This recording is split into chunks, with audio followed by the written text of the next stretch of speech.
में आपका स्वागत है और मैं हूं आयुषी विजयवर्गीय आपके साथ और आप देख रहे हैं फाइनल रिपोर्ट। जानेंगे खबरें विस्तार से, लेकिन बुलेटिन में सबसे पहले एक नजर इस वक्त की हेडलाइंस पर। जयपुर में भारत जोड़ो यात्रा को लेकर राहुल गांधी की प्रेस कॉन्फ्रेंस। बोले, राजस्थान में अच्छा अनुभव हुआ, मैं नफरत मिटाने निकला हूं। राजस्थान कांग्रेस में असंतुष्ट नेताओं के मामले पर बोले, यहां अनिर्णय की स्थिति नहीं, कांग्रेस पार्टी ने भी कई गलतियां की। वाहन झड़प पर सेना का बयान। बोले, ईस्टर्न कमांड जेओसी हालात हमारे नियंत्रण में, खतरे से भी निपटने की तैयारी में फोर्स। बिहार में जहरीली शराब कांड पर सियासी संग्राम। बोले नीतीश कुमार, शराब पियोगे तो मरोगे। छपरा के बाद सिवान में भी 4 लोगों की मौत। प्रधानमंत्री नरेंद्र मोदी का मानवीय पहलू। लोंगेवाला युद्ध के हीरो भैरो सिंह के बेटे से की बात। जाने भैरो सिंह के हाल, गंभीर बीमार चल रहे हैं भैरो सिंह। राजस्थान की सबसे बड़ी आवाज बना फर्स्ट इंडिया न्यूज। दर्शकों ने चैनल को बनाया नंबर 1। टीआरपी में सिरमौर बनने पर चैनल हेड डॉक्टर जगदीश चंद्र ने दर्शकों का जताया आभार।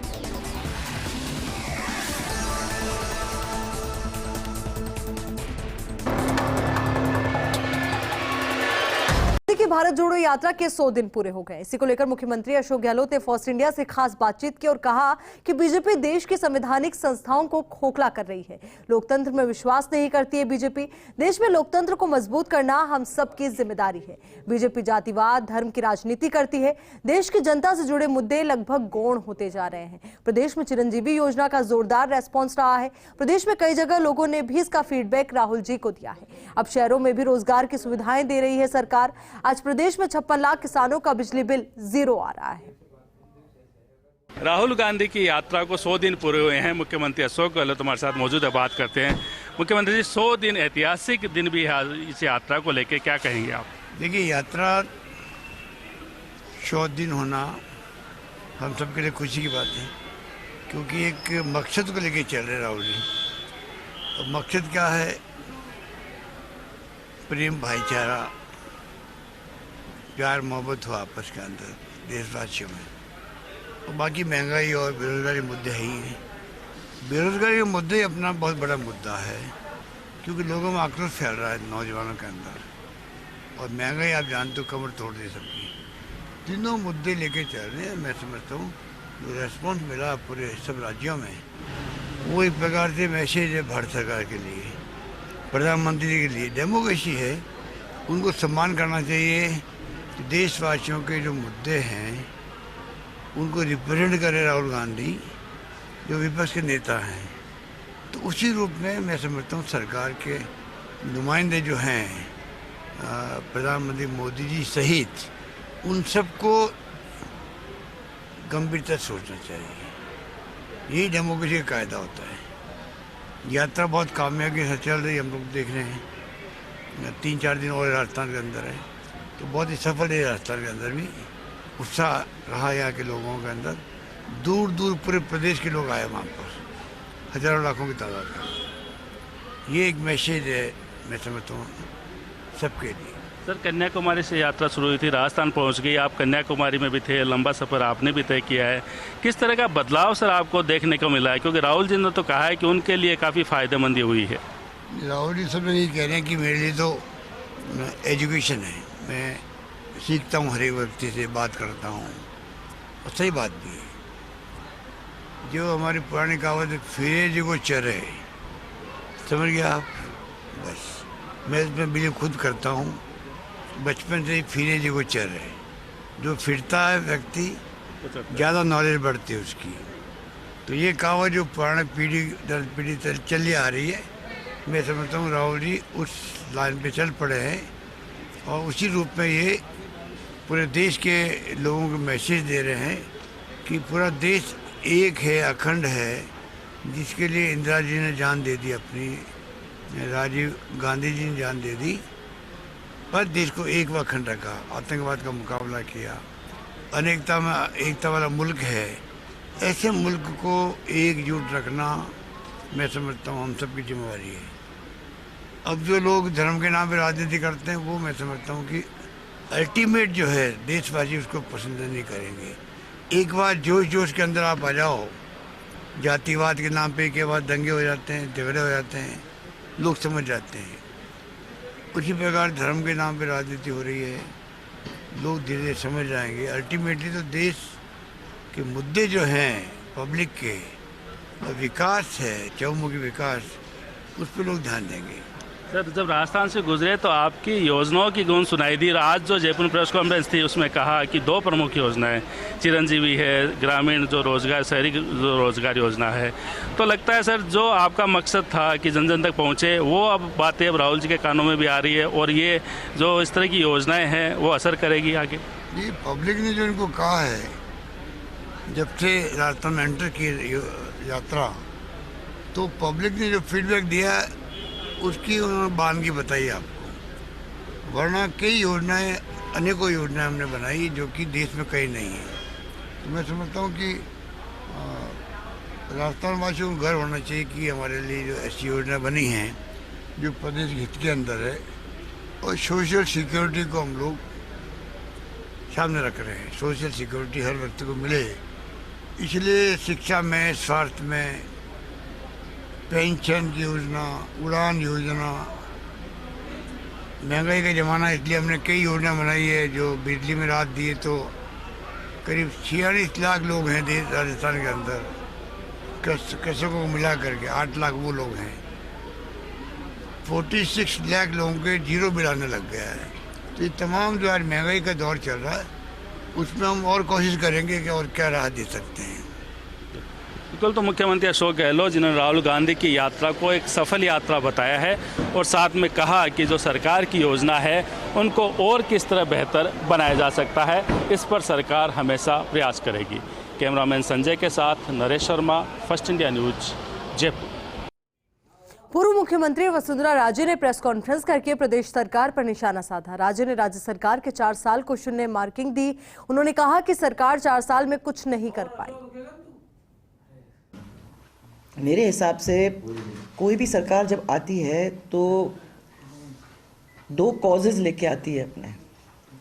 सबसे पहले जनता का प्रॉमिस है ये कि मैं जनता का विकास करूंगा,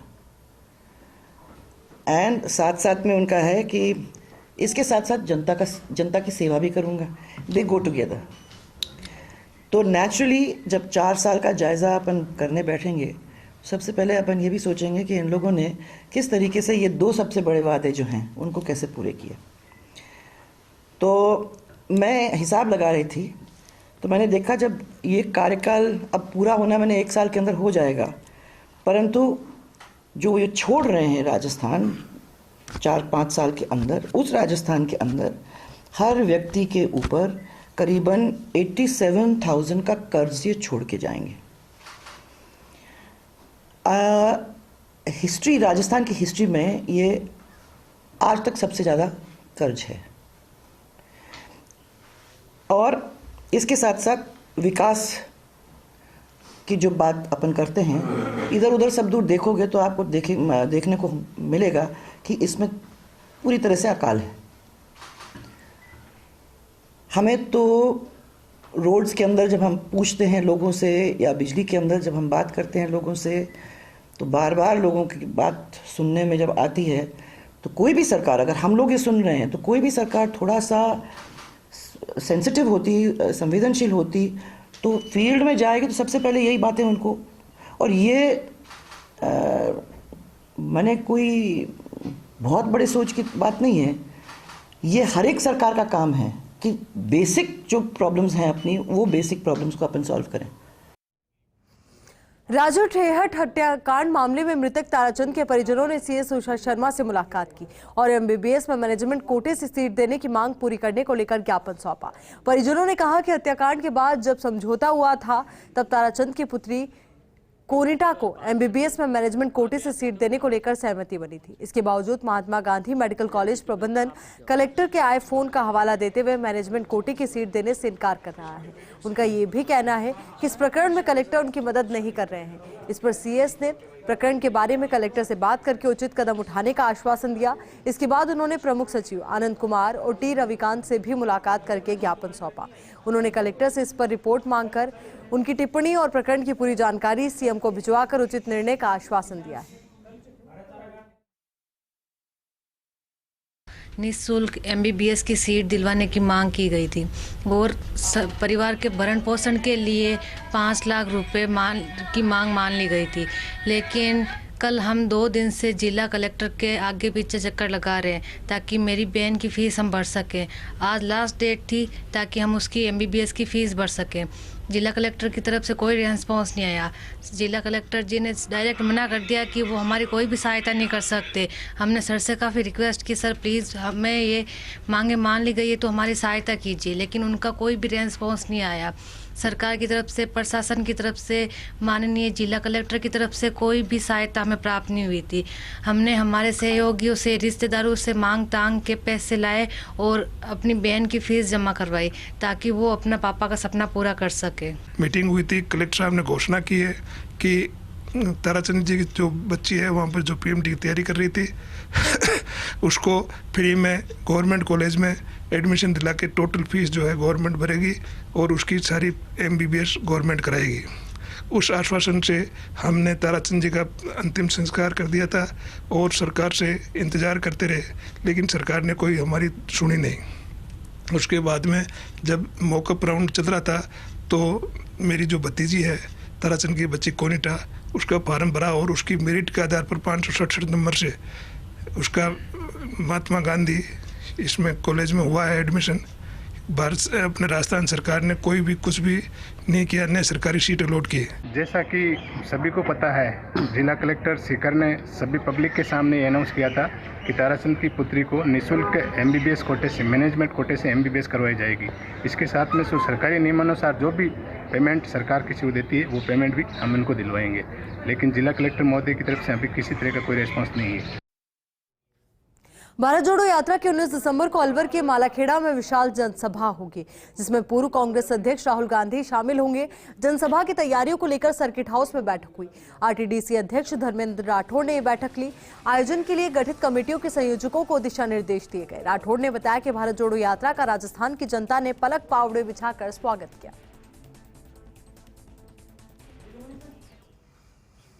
1971 के भारत पाक युद्ध में जीत की वर्षगांठ को कोणार्क युद्ध स्मारक में विजय दिवस के रूप में मनाया गया। जोधपुर में कार्यक्रम के जरिए पूर्व सैनिकों के साथ एकजुटता का संदेश दिया गया। कार्यक्रम के मुख्य अतिथि पूर्व महाराजा गज सिंह रहे, जबकि कार्यक्रम की अध्यक्षता lieutenant general Rakesh Kapoor, general officer commanding Konark core ने अध्यक्षता की। कार्यक्रम में शहीदों को श्रद्धांजलि दी गई। The flag foundation of India की ओर से कोणार्क युद्ध स्मारक पर 108 फीट का राष्ट्रीय ध्वज फहराया गया। इस मौके पर 1971 के युद्ध में शामिल होने वाले पूर्व सैनिक गुरुदयाल सिंह से खास बातचीत की हमारे सहयोगी राजीव गौड़ ने। मैं आपके जरिए एक दो बातें जल्दी से बोलना चाहता हूं। पहली बात, ये 4 शंकाएं लोगों के दिल में है।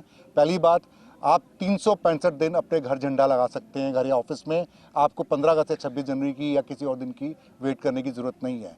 दूसरी चीज़, लोगों को ये शक रहता है, हाँ, अपने वस्त्रों पे कमर के ऊपर, जैसे मैंने यहाँ तिरंगा लगाया हुआ है, कमर के ऊपर सम्मानित ढंग से क्रिकेटर्स या कुछ हेलमेट पे लगाते हैं, आप लगा सकते हैं। कहीं पर भी कमर से ऊपर सम्मानित ढंग से।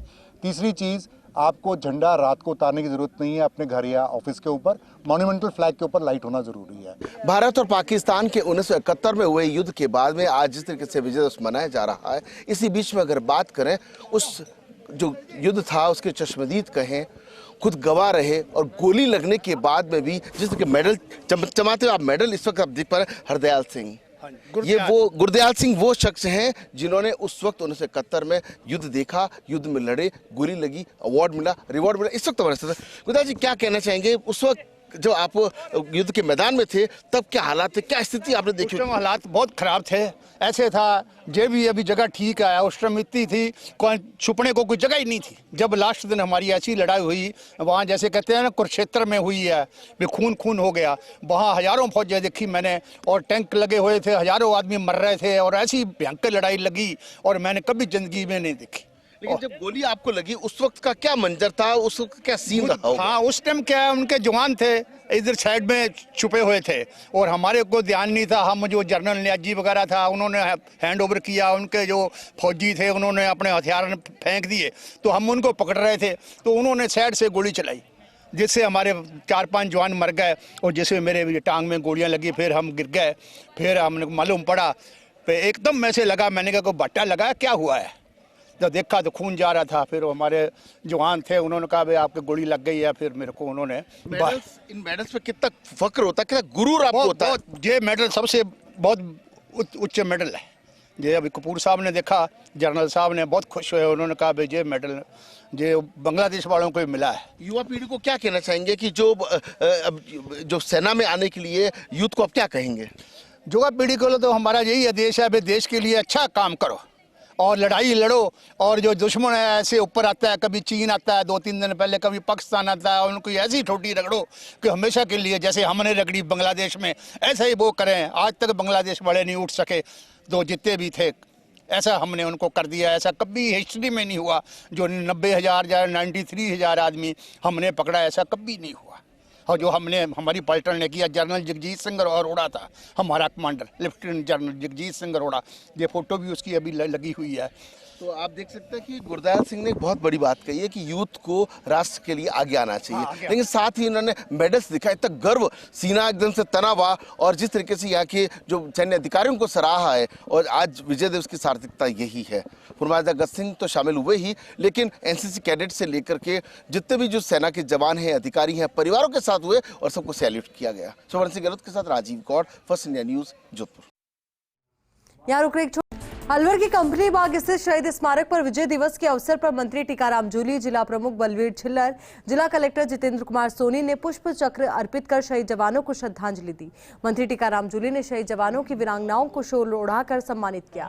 मंत्री जूली ने कहा कि 16 दिसंबर को पूरा देश विजय दिवस के रूप में मनाता है। हमें देश की रक्षा को सर्वोपरि मानकर देश सेवा करनी चाहिए। दिसंबर इतिहास के दिनों में एक ऐतिहासिक दिन है, और आज का ये वो दिन है जब हमारी सेना ने पाकिस्तान के 2 टुकड़े किए थे, बांग्लादेश को आज़ाद कराया था।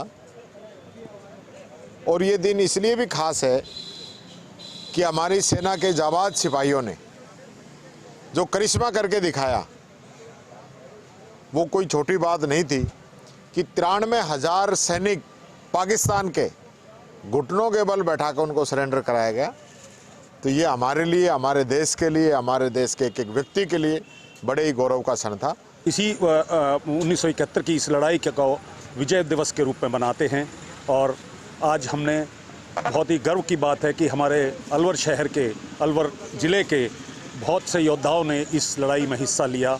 और उनमें से जो आज हमारे पास जो वीरांगनाएं हैं, उनको 4 वीरांगनाओं को व 2 सैनिकों जो उस लड़ाई में हिस्सा रहे, उनको सम्मानित किया गया। आज इस मौके पर कैबिनेट मंत्री श्री जूली जी, जिला कलेक्टर साहब और जिला प्रमुख बलवीर छिल्लर साहब ने आकर इसका शोभा बढ़ाई। और इस सब के लिए एक बहुत ही अच्छा योगदान हमें यहाँ पर स्थित एडम कमांडेंट जो अलवर मिलिट्री स्टेशन इटारना कैंट के हैं, उनसे मिला। जोधपुर के पहला पुलिया स्थित महेश पब्लिक स्कूल के बच्चों को अभिभावकों के बिना अनुमति के चर्च ले जाने पर परिजनों ने जमकर आक्रोश जताया। परिजनों का कहना है कि बिना जानकारी के बच्चों को चर्च ले जाया गया, जो उचित नहीं है। हंगामे की सूचना के बाद देवनगर थाना पुलिस मौके पर पहुंची। करीब 2 घंटे तक अभिभावकों ने अपना विरोध जताया, जिसके बाद स्कूल प्रशासन ने लिखित में माफी मांगी। स्कूल प्रशासन की गलती मानने पर अभिभावक शांत हुए। स्कूल द्वारा आज सभी बच्चों को पहली क्लास से लेकर 5वीं क्लास तक के सभी बच्चों को बिना कोई पेरेंट्स को इन्फॉर्मेशन दिए हुए चर्च में ले जाया गया। वहाँ पे उनकी पूजा पाठ पद्धति सब बताई गई, ठीक है। 2 घंटे वहाँ पर उनको बैठा कर पता नहीं क्या किया गया। बच्चे अपने इतने डर के आए हैं कि रो रहे बच्चे अपने पिता माता का किसी का नाम बताने से वो इनकार कर रहे हैं कोई भी, और सारे बच्चे रो भी रहे हैं। शांता की नहीं, संतों की भूमि है और महापुरुषों की भूमि है। यहाँ पर हजारों लाखों मंदिर और तीर्थ हैं। कतई विश्व हिंदू परिषद ये स्वीकार नहीं करेगा, चाहे कोई भी संस्था हो। इस संस्था की बात नहीं कर रहा हूँ। और हमारे बच्चे चर्च में जाए, मस्जिद में जाए, मदरसा में जाए। आज महेश पब्लिक स्कूल के लगभग 700 बच्चे यहाँ मैनेजमेंट द्वारा बसों में भरकर, 12 बसों में भरकर चर्च ले जाया गया। वहाँ होली वाटर छिड़का गया और वहाँ प्रार्थना कराई गई। विश्व हिंदू परिषद इसका पुरजोर विरोध करता है। आज विजय दिवस है। विजय दिवस 16 दिसंबर को 1971 के युद्ध में पाकिस्तान पर भारत की जीत के कारण मनाया जाता है। 1971 के युद्ध में अकेले झुंझुनू जिले के 108 जवान शहीद हुए थे, जबकि भारत की सेना ने दुश्मन देश के 93,000 से ज्यादा सैनिकों को बंदी बना लिया था। भारतीय सेना ने वीरों को 395 मेडल दिए थे, जिसमें से झुंझुनू के वीरों को 20 मेडल दिए गए। विजय दिवस के मौके पर 6 जाट रेजिमेंट बटालियन में कैप्टन अमरचंद खेदर ने बताया कि लालमा हिल्स पर उनकी बटालियन की पाकिस्तानी सैनिकों से सीधी मुठभेड़ हुई थी। यूनिट के पूर्वी पाकिस्तान, जो बांग्लादेश का हिस्सा है, लक्ष्म रेलवे जंक्शन पर कब्जा करने का टास्क मिला था। 3 दिसंबर की रात हमने पाकिस्तान बॉर्डर पार कर दिया था। रात को हम 22 किलोमीटर अंदर घुस गए थे। दोनों तरफ से फायरिंग हो रही थी। बांग्लादेश की मुक्ति वाहिनी हमारी कंपनी को गाइड कर रही थी, हमें पगडंडियों से अंदर लेकर गई। तब हमारी कंपनी की पाकिस्तान से सीधी मुठभेड़ हो गई थी, जिसमें एक ऑफिसर समेत 12 जवानों को दिसंबर की सर्दी में बहते नाले में 2 घंटे तक रुकना पड़ा। 6 दिसंबर को हमने लक्ष्म रेलवे जंक्शन पर कब्जा कर लिया था। 1971 की लड़ाई में मैं 6 जाट का पार्ट था। हम 3 दिसंबर 1971 को रात को 11 बजे पाकिस्तान बॉर्डर में खोए थे। रात को 22 किलोमीटर चलने के मुक्ति वाहिनियों के जरिए पगडंडी से पार किया था। हमारे सामने फायरिंग आ गया था। रात को 2 बजे हमने लाइनिंग पोजीशन ली थी, जहां धान के अंदर पानी था, और वहां मेड पर हेलमेट डाल करके हम रहे थे। उसके बाद में हमारे को टास्क लक्ष्म रेलवे जंक्शन का मिला था। उसको हमने वहाँ किया। वहाँ जंगल में हमारे आमने सामने पाकिस्तानियों से हो गए थे। हमारे 4 जवान उसी दिन शहीद हो गए थे। हमको एक टास्क मिला 9 नवंबर को कि उनका एक चक्रा गांव है, उसको फतेह करना है, और 2 दफ़ा हमारा अटैक नाकामयाब हो गया। तीसरी बार हम आए तो वहाँ की सिचुएशन ऐसी थी कि उनके टैंक लगे हुए थे, कम से कम 15 से 20, और दूसरी साइड में बसंतर रिवर पड़ता था, उसमें 1.5 से 2 फीट पानी चल रहा था। और ये दिसंबर का महीना, अब आप सोच सकते हो कितनी सर्दी थी उस समय। तो उनका ये कहा था कि बसंतर रिवर है वो तो क्लियर है, अपने इधर से ध्यान रखेंगे। और हमने रात को बसंतर रिवर से क्रॉस करके और चक्रा को फतेह किया। मैं 71 की जो वार थी उसके अंदर हमारी पलटन ने 14 कैंडिडेट ने दूरचिया के ऊपर पाकिस्तान के अंदर जो पोस्ट थी उसके ऊपर 5 किलोमीटर अंदर जा कर के हमला किया था। उस युद्ध में मैं भी घायल हुआ था, और हमारी यूनिट ने बड़ी ही बहादुरी के साथ में वहाँ पर लड़ाई लड़ी। और हमारे उस टाइम पे जो शहादत 6 ऑफिसर, 4 देश योद्धा और 44 वार ने हमारी यूनिट की शहादत दी थी वहाँ पर। मैं कहना चाहूँगा कि झुंझुनू में 20 तो हमारे ही थे, 10 चिड़ावा के और 10 झुंझुनू के। तो ये दिखाता है कि हमारा राजस्थान और उसमें खासकर झुंझुनू कितना अहम रोल निभाता है हमारे सेना के लिए। करौली दंगा प्रकरण में पूर्व सभापति राजाराम गुर्जर और एक अन्य की अग्रिम जमानत याचिका पर हाईकोर्ट में सुनवाई हुई। जस्टिस उमाशंकर व्यास की एकल पीठ ने याचिका को स्वीकार कर लिया। राजाराम की याचिका में बताया गया कि याचिकाकर्ता को राजनीतिक द्वेषता के कारण आरोपी बनाया गया है, जबकि घटना में ना तो उसका कोई रोल था और ना ही वो मौके पर मौजूद था। पुलिस के पास मौजूद वीडियोग्राफी में याचिकाकर्ता की उपस्थिति नजर नहीं आ रही है। राजस्थान हाईकोर्ट ने राज्य सरकार को अजमेर के आनासागर झील में किसी भी नाले से सीवरेज का अनट्रीटेड पानी नहीं छोड़ने के निर्देश दिए हैं। कॉमन कॉज सोसाइटी की जनहित याचिका पर चीफ जस्टिस पंकज मित्तल और जस्टिस शुभा मेहता की खंडपीठ ने सुनवाई की और कहा कि सीवर लाइन निर्माण करने का इंतजार करने के बजाय गंदे पानी के निस्तारण की वैकल्पिक व्यवस्था की जाए।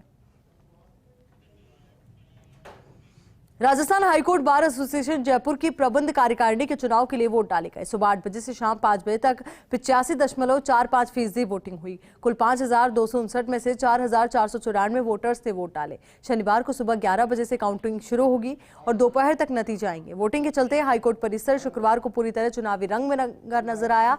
एक वोट के लिए प्रत्याशी के साथ उनके समर्थक वोटर्स की मुनहार करते नजर आए। एंट्री गेट से वोटिंग स्थल तक जगह जगह प्रत्याशी और उनके समर्थकों की भीड़ जुटी रही। चुनाव अधिकारी दिनेश कुमार वशिष्ठ ने बताया कि मतदान पूरी तरीके से शांतिपूर्ण हुआ। फाइनल रिपोर्ट में फिलहाल के लिए इतना ही और खबरों के लिए आप बने रहिए फर्स्ट इंडिया के साथ। नमस्कार।